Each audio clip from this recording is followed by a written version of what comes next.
喂，我现在已经上来了，东西我已经拿到了。自组的孙一秋。您。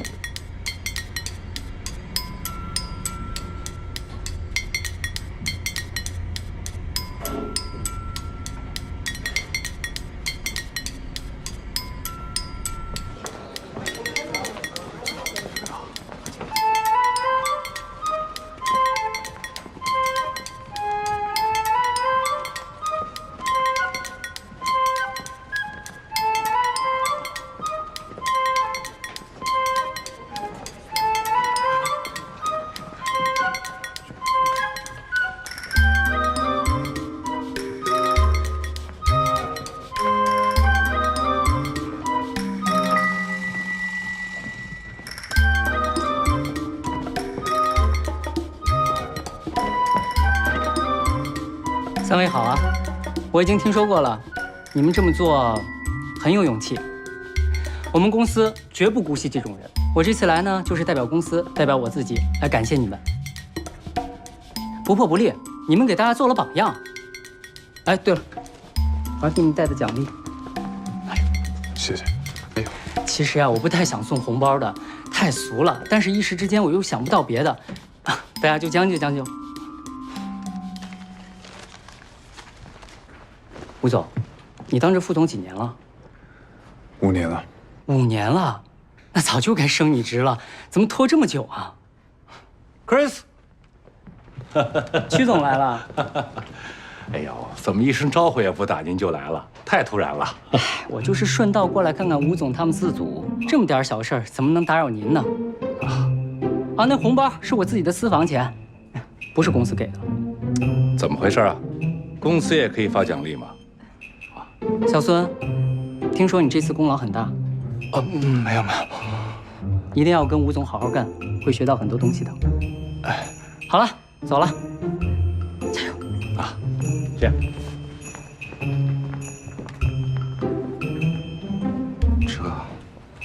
看来这回您真的要升职了。加油！该干嘛干嘛吧。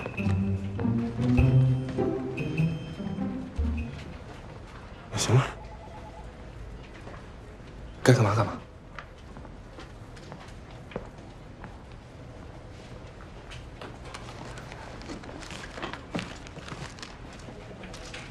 没想到这个 Chris 这么年轻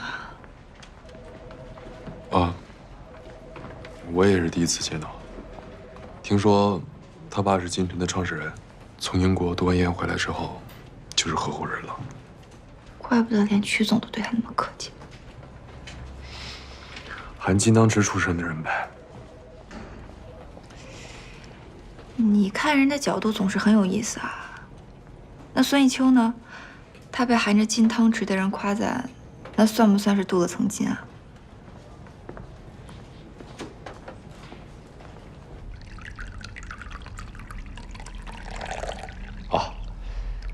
您父亲最近怎么样啊？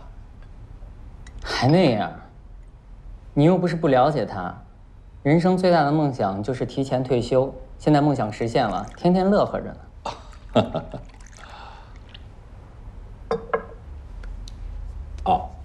最近这个王运东突然辞职了，他这个位子总该要有人盯上吧，要不然兴业泰部就变成一盘散沙了。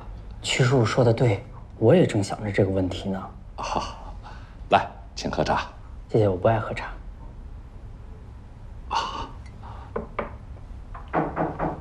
请进。曲总，您找我？哟，俊总，马建国。马总，你应该有印象的，传统部的总经理啊，而且他还是咱们金晨业绩非常突出的金牌投资人。曲总过奖了，这一切都是我应该做的。而且他跟那个兴业泰部呢一直有合作，对那边的业务情况也非常熟悉。如果由他来接管，我认为是最合适不过的人选了。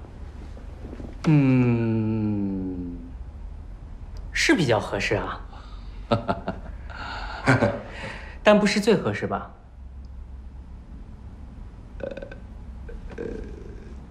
那你觉得谁是最合适的？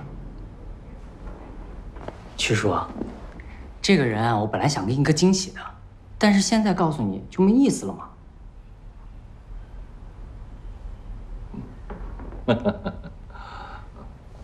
马总，传统部这些年业绩这么好，我不甘心让你去别的部门。曲总当年也是一门心思在一个部门，所以干到这儿来了吗？啊。哦，我服从领导的安排。那就好，辛苦你了。哎，应该的。啊，时间差不多了，我该走了。哎呦，你看这，我爸还等着我吃晚饭呢，你了解他。哦。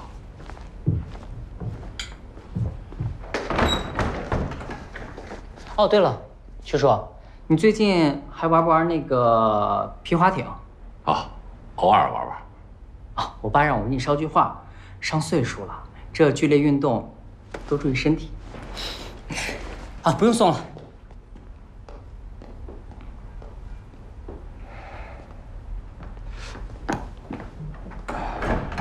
曲总啊，这 Chris 比他老子还贼呀！我那边还有事儿，我先去工作了啊，曲总。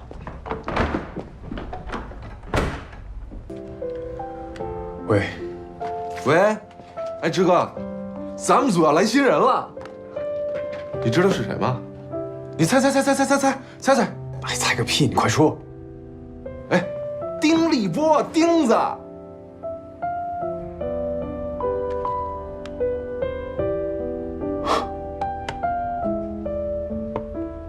老丁又回来了。丁立波呀，是我们的老搭档了。之前呢，就是我跟他一直在志哥手底下干，我们仨的关系那简直是没谁了。那他为什么后来不在我们组了？就是正常的人事变动啊，这谁控制得了啊，是吧？就是他，是能力是比我强，是吧？人家现在都是副总了，但是呢，不管怎么说啊，人家这个时候能来，雪中送炭。你小子好好干啊，别拖我们后腿。哎，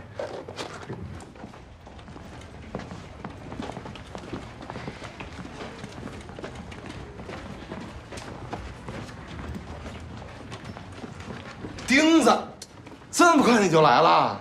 快！这儿我都给你安排好了，快！你不提前打个招呼，你可真行！你跟我，林经理，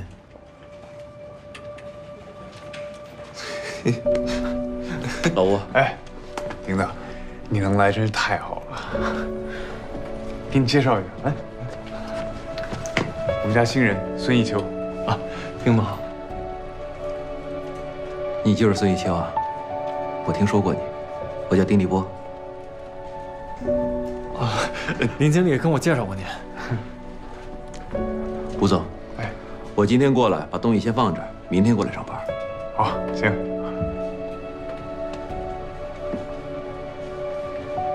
哎，那好。哎，吴总，你们都准备一下，咱们去会议室开会。制定下个季度的工作计划。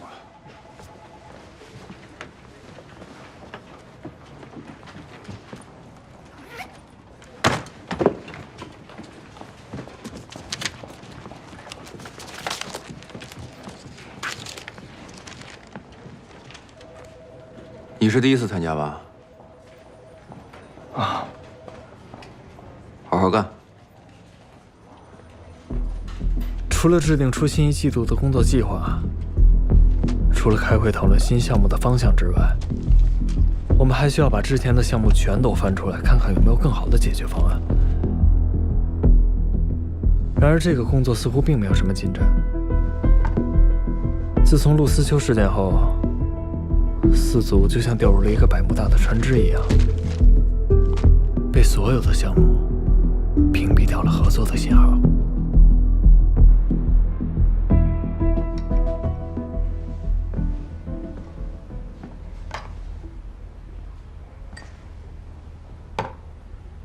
我真的不行了，都连着熬了3个通宵了。实在不行就趴一会儿吧。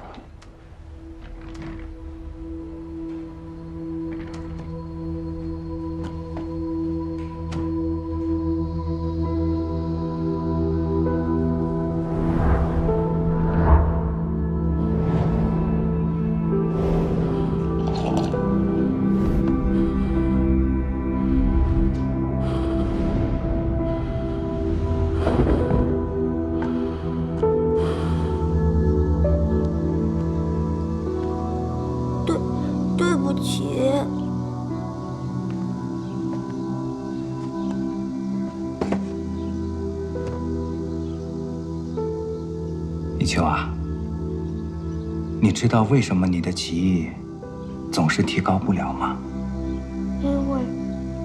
因为我不够努力。不对，老师认为你已经非常努力了。你不是一直在努力地背棋谱吗？班上其他的孩子都比不上你。背棋谱难道不对吗？背棋谱当然对呀，那是你的基本功啊。问题就在于你太过依赖棋谱了。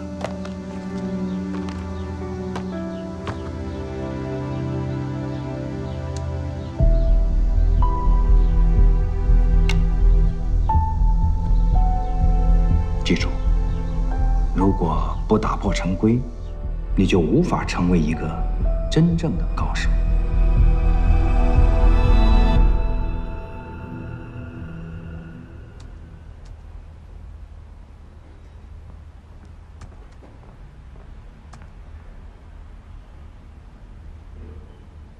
我们能不能继续做微影院呢？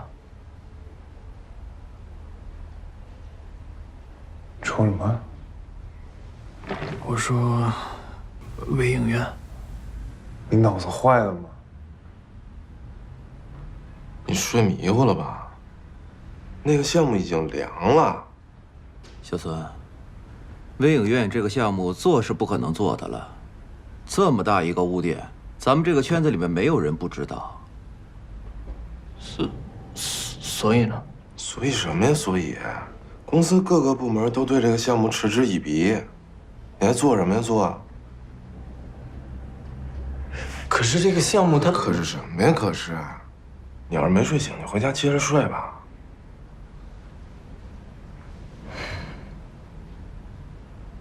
让他说。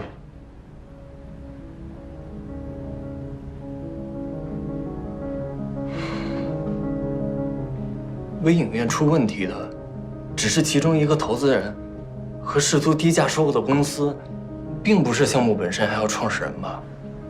如果就因为这一个人，让所有人付出的努力全都白费，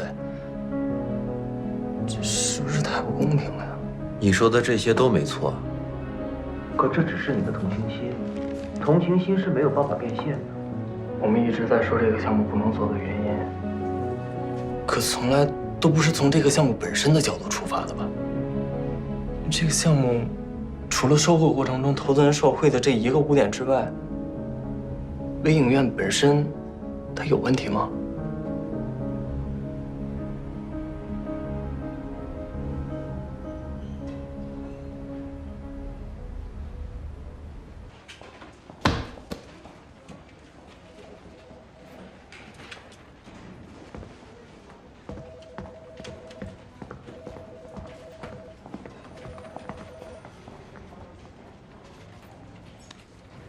你觉得呢？如果你们 TMT 来接手微影院，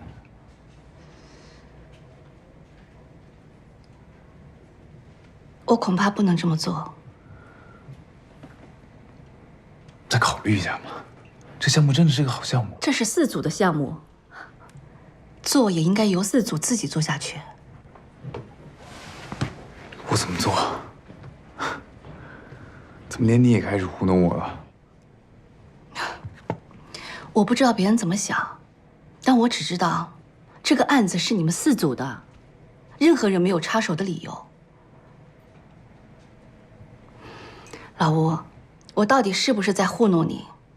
你认真想一想就明白了。行吧。哎，如果你们做的话，我会支持。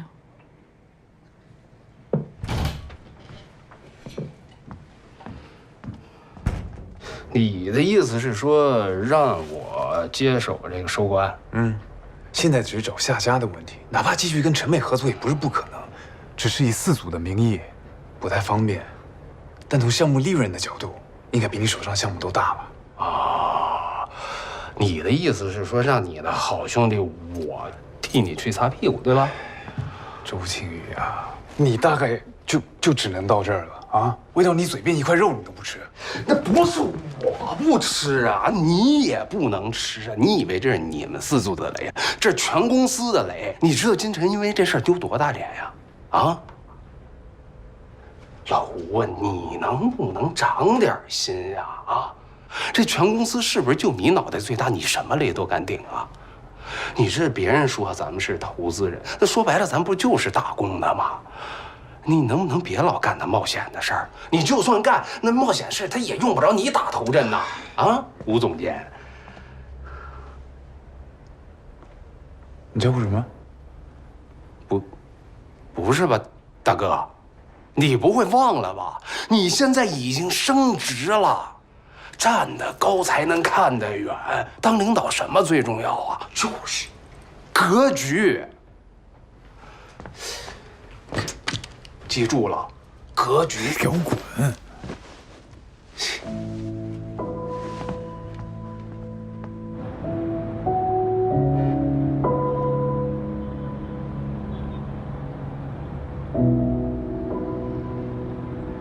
我们查过了，这个微影院其实从去年开始，经营模式就已经发生了变化。他们在2、3线城市加盟式的布局策略，为自己打开了新的市场。所以，目前他们的估值肯定不止1个亿了。吴总，您找我？你就回答我一个问题：你为什么想接着做微影院？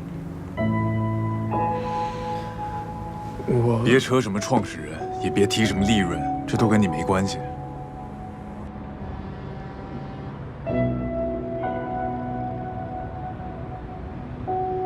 不想逃避。要是想这件事情过去，我们必须要去面对。越是逃避，这件事情就会变得越刺眼。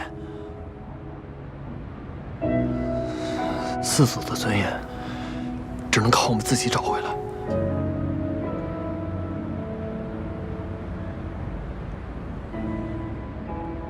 我决定，微影院接着做。不是，哎，吴总，我给您打一个不恰当的比方啊。您说这个武松打死西门庆，算是除暴安良、匡扶正义了吧？但是咱们设想一下啊，他要是没杀潘金莲，却把潘金莲据为己有了，会是什么结果呀？会是什么结果？那英雄一夜就变臭流氓了，谁还会相信他杀西门庆的动机呀？你这个比喻还真是一点都不恰当。微影院到底做错什么事了，到你嘴里变成潘金莲了？是啊，你看，连他都拎得清这道理。对，哎，就他拎得清，反正到时候啊，拎不清的肯定不止我一个。你就等着被唾沫星子淹死吧。那东西要能淹死我，我早活不到现在。老吴，就算不考虑舆论压力，这事儿依然很难办。我们现在想把微影院这个项目与预期的价格卖出，已经是不可能的了。一旦低于预期价格，那我们还是在贱卖，这到最后还是搬石头砸自己的脚。是，你说的没错。所以，我没打算要卖。您是让这小子给您下了什么药了？那不卖咱们还能干嘛呀？让他烂在自己手里吗？继续追加投资。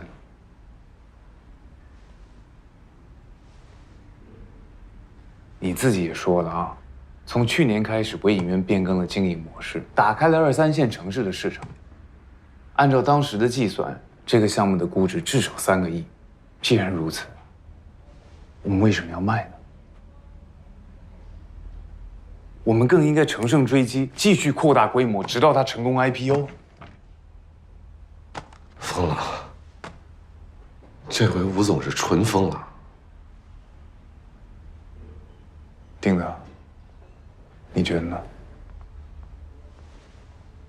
我们现在先不考虑能不能成功 IPO 的这个问题，你别忘了，这是一个污点项目。你现在要做的是等于要求金晨再向一个污点项目追加投资，这也太天方夜谭了吧？这不是天方夜谭，这胡搅蛮缠啊！您当屈中辉是您亲舅舅的，您说暂停就暂停，您说追头就追头。是生是死，不试试怎么知道呢？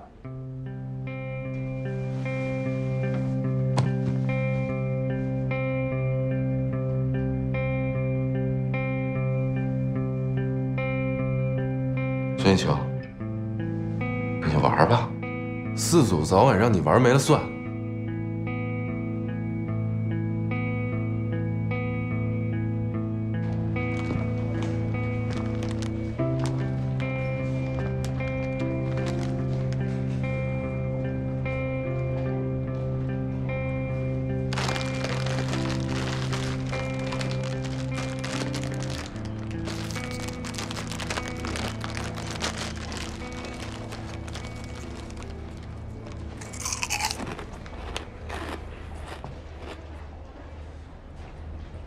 你笑什么呀？我还没原谅你呢。哎，我就奇了怪了，你给直哥打什么鸡血了？这回的事儿啊，已经不是难度大的问题了，是不管你做成还是做不成，都会给四组带来不好的影响。我的确没想那么多。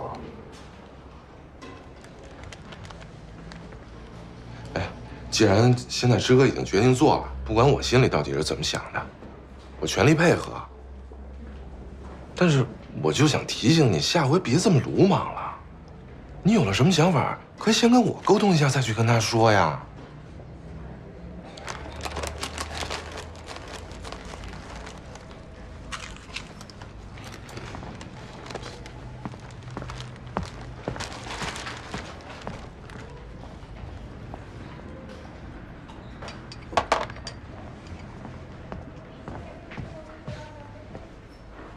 丁总，我知道你的初衷是好的，你也很有锐气。可是，在没有想出具体解决办法的时候，你就提出你自己的想法，你负得了这个责任吗？老吴他本来就是一个冲动、缺乏理智的人，你一提，他一琢磨，再一拍大腿，说干就干，这样行吗？这是一个公司，它有它自己的生态跟规则。我们在做任何行为之前，都应该考虑到一切可能的后果和不确定因素。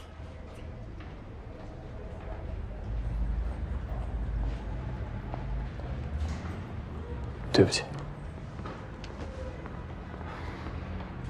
你还是太年轻了，你根本就不懂得人与人之间的关系。你知道我们每天来这儿上班，除了自己本职工作之外，最重要的是什么吗？丁子，棒子，得辛苦你们两个帮我出趟差，去周边城市做个尽调，核实一下微影院连锁经营的实际情况，看看跟他们之前提供的报告有没有出入。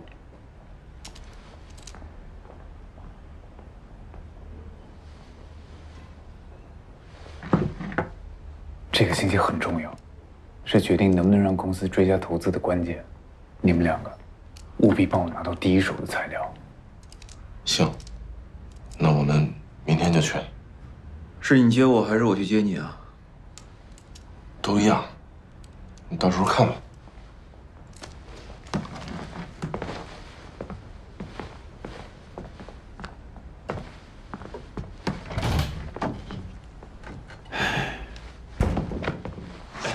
吴总，现在后悔还来得及吗？你说什么？我刚才真的没想那么多。一旦合伙人反对的话，那就相当于因为我的一时莽撞，把整个四组都拖下水嘛。这后果我承担不起啊！大哥，你会不会想太多了？啊，喊你一声邱总，你就真把自己当个总了？你以为你是谁呀？还承担后果？睁大你的眼睛看清楚吧，我才是负责人，就算天塌下来也砸不到你头上。可我也不想砸着您呀，还管起我来了，你管得着吗？我告诉你，你现在唯一能做的事，就是去帮我泡杯咖啡。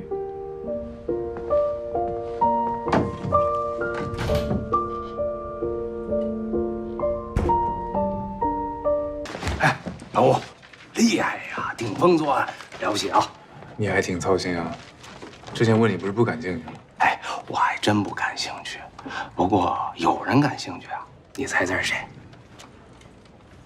曲总。你这次可是把事儿搞大了，人曲总已经表态了。原话是这么说的：既然四组想要重启微影院案，追加投资，扩大规模，这个案子不同于其他的项目，争议很大啊。为了保证公平，维护团结，公司特别决定破例进行集体表决。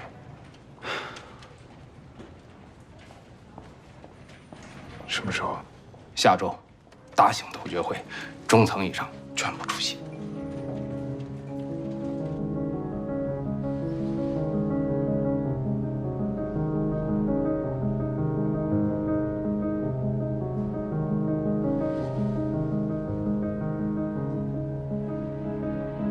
曲总为什么要把这个事情搞这么大呀？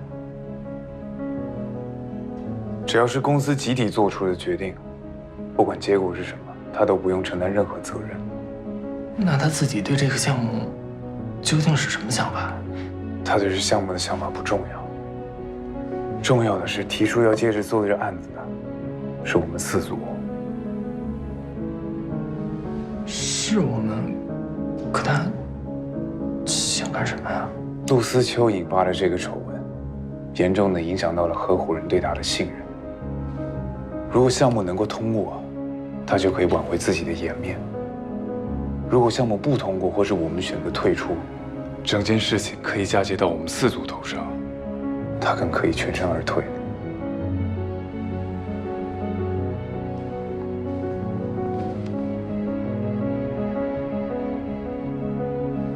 那如果这样的话，即便案子通过了，最后也变成了我们惹怒了合伙人，那四组不就是怎么走都是死路一条吗？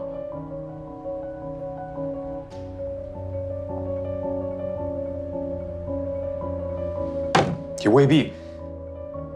我们现在唯一的活路就是既让这项目通过，同时也让合伙人满意。你们说呢？既然到了没有退路这一步，干到底。我听大家的。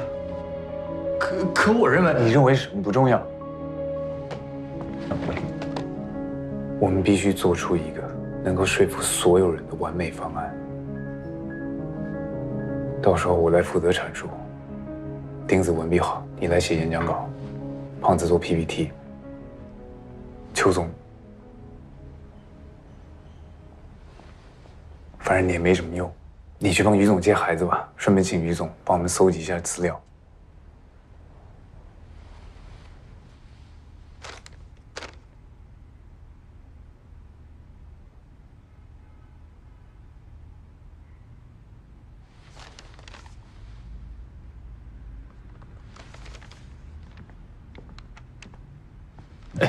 吴总，您看我们项目的阐述，能不能换一种方式啊？如果我们只按标准流程来做，只字不提丑闻的因素，那只会让别人觉得我们避重就轻，毫无诚意。可是你只要提到丑闻，无论你怎么解释，都像是在辩解。我觉得，倒不如从项目的本身出发，好好阐述就好。您说的没错，所以我在想，还有没有其他的办法？就像这幅画一样，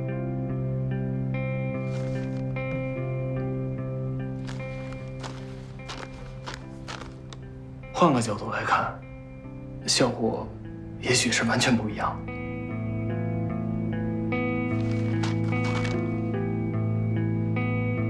如果现在我们说这个项目的好处已经没有足够的说服力的话，那我觉得不妨尝试着反过来，我们去告诉他们，不做的坏处会是什么。说下去。我们要和他们讲清楚，如果金晨放弃这个项目，把它卖掉的话，那其他公司将会得到什么？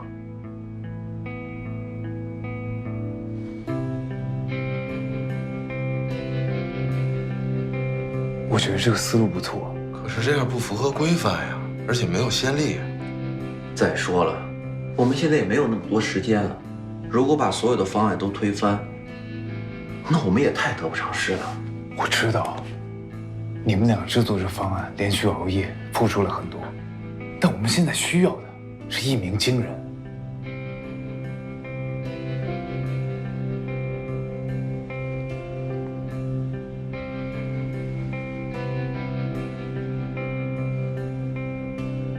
孙一秋，按照你自己的想法做出一个新的方案，尽快交给我。好，可是现在离上会只剩下不到1天的时间了。你能在上会之前完成吗？我尽力。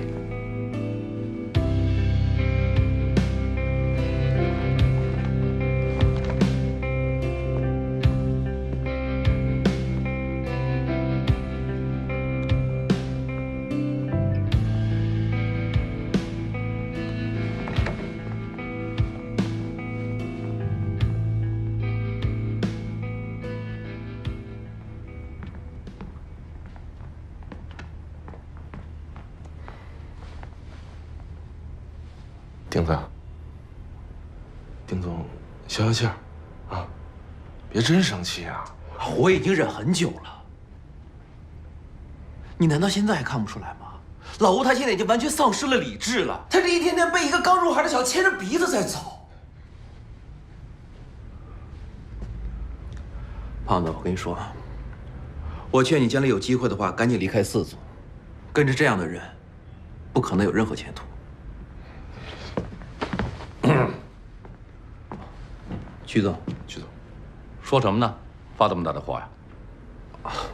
没什么。啊，明天就要上头决会了，准备的怎么样啊？那快好了。那就好，我非常期待你们的表现。加油！曲总，慢走。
这是方案，我写好了。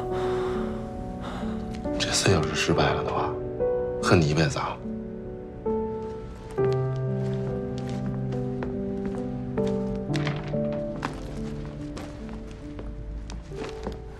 丁总的。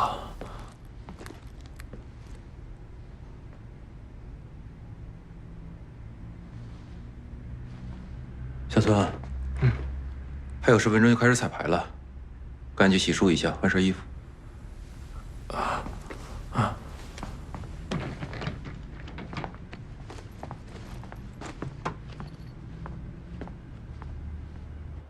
以上就是唯影院追加投资的项目汇报，谢谢大家。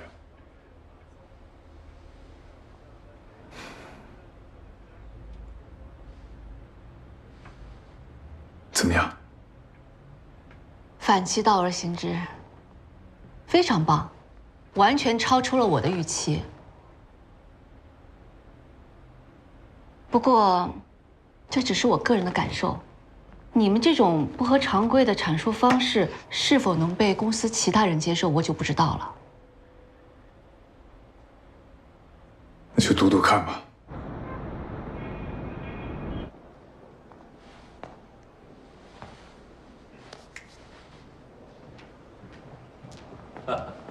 曲总，不错，今天看你们的了。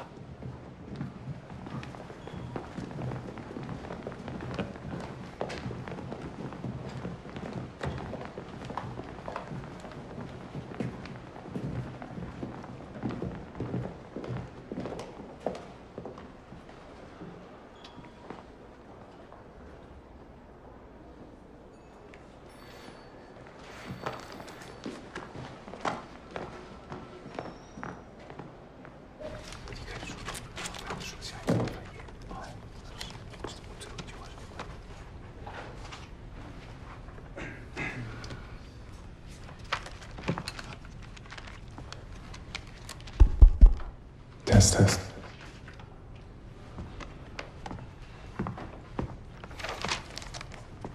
吴克之，你什么意思啊？啊？你是打算踩着我们在座所有人的尸体上位是吧？哎呀，你说这个老吴，给他升了职还嫌不够。哎，行了，大家都静一静啊，有什么牢骚会后再发嘛。你们4组可以开始你们的阐述了。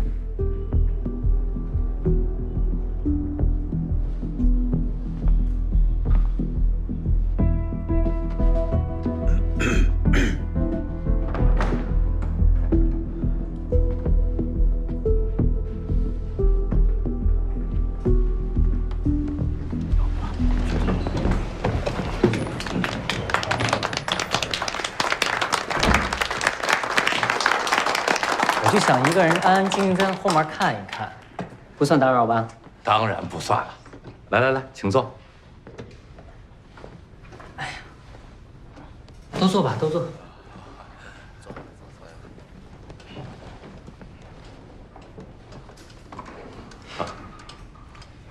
好，4组开始你们的阐述。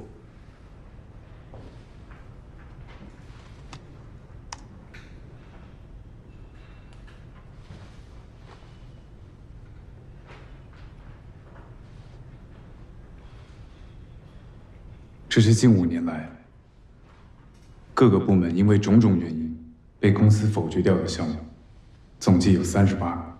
这38个我们当初认为做不成的项目，到后来却被其他公司一一给做成了。我们主动放弃的项目，直接喂肥了英丰、有为等一系列我们的竞争对手，为他们带来了巨额的利益。这38个项目加起来的市场估值，至少有600亿。吴克之，你现在说这些没用的有什么意义吗？啊，赶快的阐述你的项目。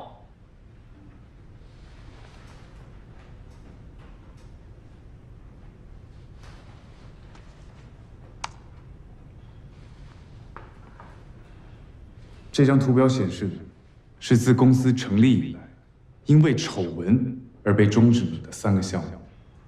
同样的，他们后来分别落入了英丰、有为、华丽这3个我们最主要的竞争对手手上。近几年来，这几个项目良性的在运转，市值稳定上升。他们如今的获利情况和金晨之前做的预测完全相符。如果不是因为那些丑闻，这几个项目现在应该还在我们手上。我认为，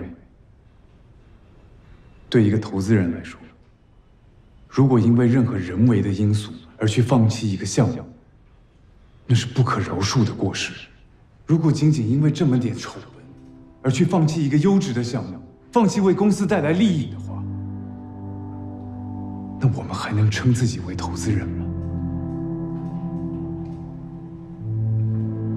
今天要向各位阐述的微影院，就是这么一个项目。我们不想和各位探讨这个项目是否会引发丑闻，我们想要探讨的是这个优质的项目，它是否具备足够的价值和吸引力，因为那才是身为一个投资人应该思考的方向，不是吗？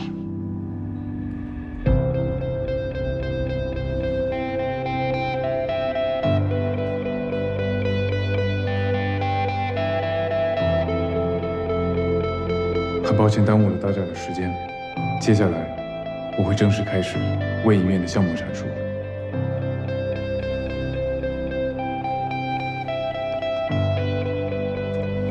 吴总接下来的阐述，使用的依旧是丁总写的演讲稿，但只因为增加了前面的一个环节，所有人的态度都被改变了，包括吴总他自己。他的表达是那么的沉着、流畅，对每一个字都充满了信心。以上就是微影院的项目阐述，谢谢各位。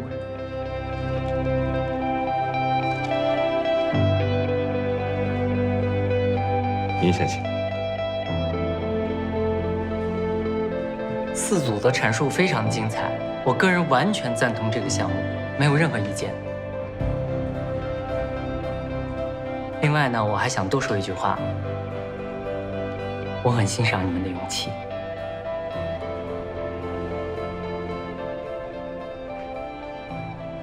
您呢？我的态度啊，跟您的是一模一样。既然这样，那就按照曲总的想法，我们来个投票。好啊。哎，曲总，你怎么看？您怎么看呀？我当然是同意的。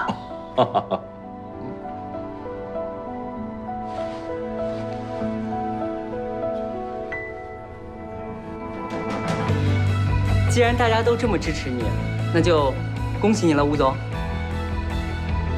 不过我很好奇啊，你们这个重启项目的点子是谁最先提出来的？孙艺秋。你呀？你为什么会有这样子想法？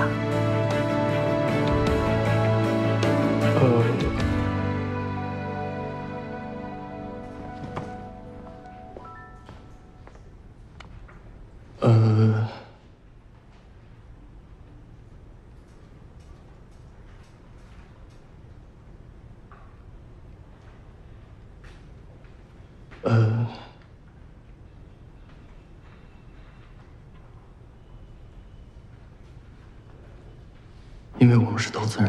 你这话说，你有意思啊！我们是投资人，没错，说得好，我们一起努力，那就恭喜四组了。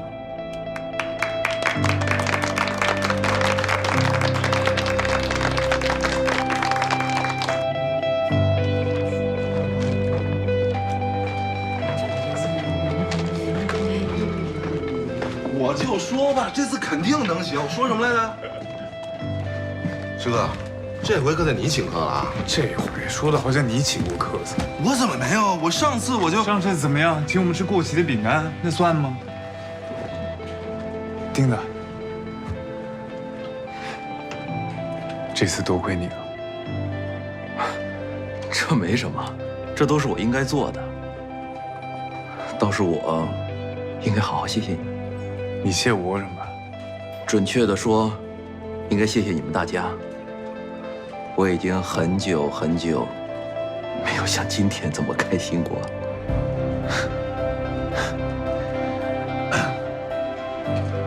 你这么说的话，今晚肯定是我请客了，啊？学学人家，看看人家怎么说话的。哎，咱们是不是少了个人啊？邱总火了，早被拉走了。来，走一个，来，干杯！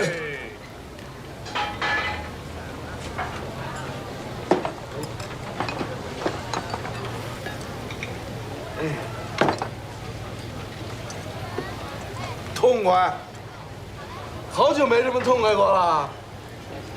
老板娘，酒。哎，胖子，差不多得了啊！一会儿你再喝吐了。别！我跟你说啊，我今天不醉不归。我跟你说，丁总，你不了解情况。四组成立1年多了，像今天这么风光，头一回。说这个，我算看明白了，咱们四组不鸣则已，一鸣惊人。哎，那什么合伙人亲自举手通过。我跟你说，拍着我的肩膀啊，今天拍的是我的肩膀。拍着我们的肩膀，说四组不容易，四组牛 ，plus， plus， 这是吧？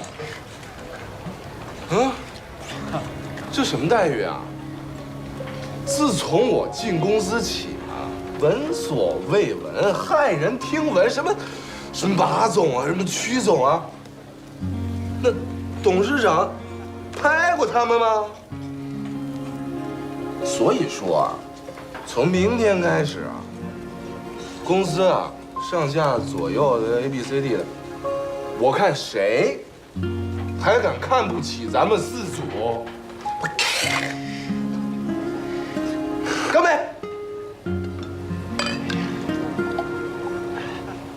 少喝点，喝完别换啊！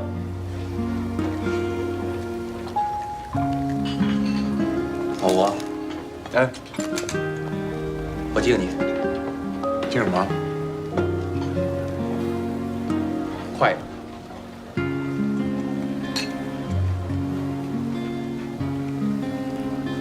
老板娘，酒呢？来了来了来了，喊，就你嗓门大。哟，今天人都到齐了，3位帅哥慢慢喝。哎，等，这怎么3位帅哥，除了我跟吴总，第3位是谁呀？你猜呀？吃你个饭！他就是说我，他不好意思的，哎，别，这杯就是敬你的。小孙，你辛苦了。咱们敬我们公司的大红人啊，孙应秋，邱总啊，邱总。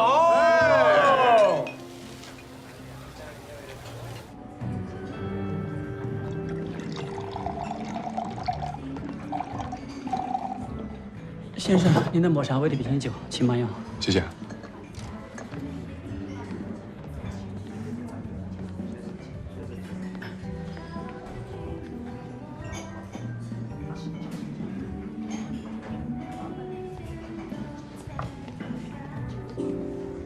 我好嫉妒啊！啊？小孙啊，刚才看着他出风头的样子，让我有点嫉妒他。真这么想吗？你不会吗？